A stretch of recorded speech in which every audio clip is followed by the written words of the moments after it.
Hello, welcome to chapter 2. It is very hot in this closet, just so you know, because I am recording from my closet.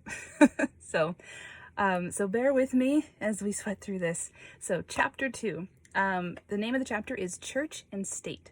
So the main idea of this chapter, the main purpose, was to go through the civic process and the relationship between church and state. It also provides a general overview of the American political process and the governmental structure.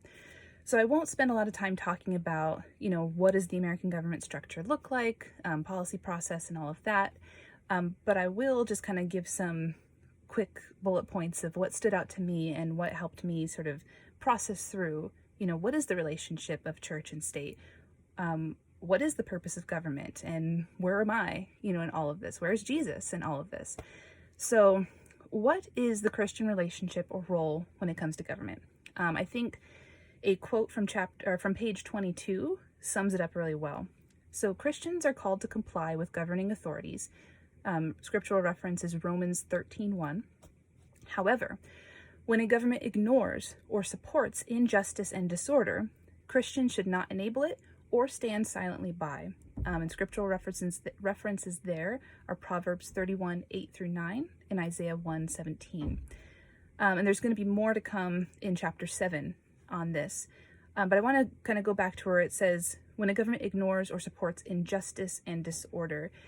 Those terms, injustice and disorder, have to be defined by God, by God's standards. And things can get a little bit sticky when we're talking about, when do we stand up to the government? When do we say the government is persecuting us? When do we say the government is wrong?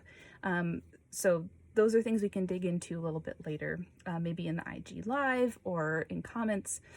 But the next point I wanted to bring up was separation of church and state. What is this? Anyway, this concept has always been very challenging for me to wrap my brain around, and I've had a big misunderstanding of what it means. Because it kind of sounds like church and state, if you belong to the church, then you have no business messing with the state. You can't influence the state. Those two things can't cross over. But the concept of separation of church and state is designed to present theocracy. It's designed to prevent, a church-run government. Or it's also designed to prevent governmental favoritism of one religion or another. And it's designed to promote religious freedom so that Christians, Muslims, those of the Jewish faith, those of any faith can practice that religion within our government, within our nation.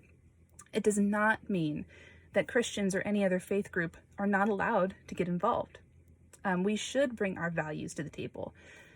Our values are what should generate our political beliefs. Our values are what should cause us to move forward and take action in the political arena.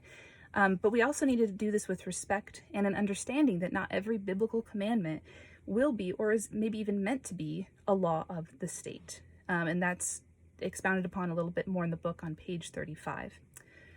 So what is the purpose of government? So the government, as designed by God, is to keep order, safety, and justice.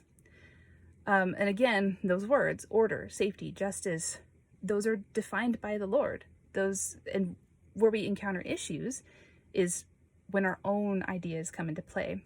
Moral relativism, individualism, pride, corrupted power, all these things makes it impossible to have a properly working government. However, that doesn't mean that we don't still try.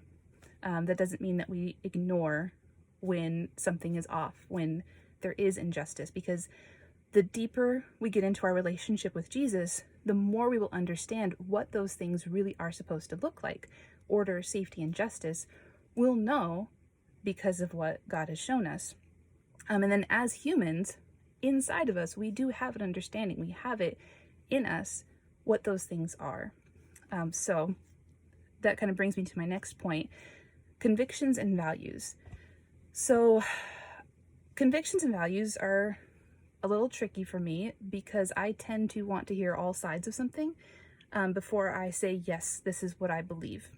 And it can be very challenging if I hear a lot of different perspectives and points of view, because then I'll start thinking, oh, that sounds pretty good. Oh, that sounds pretty, oh, no. And I'll kind of find myself just eventually throwing my hands up and going, I don't know what I believe, which has made my walk in faith a pretty interesting one. So, but as I've grown older and as I've grown deeper in my relationship with Jesus, I have built those convictions. I have decided and chosen these are the beliefs based on my relationship with him and my understanding of the word, and my community, being with other believers and learning from them and seeing the way they walk and wanting to walk the way they do as they follow Jesus.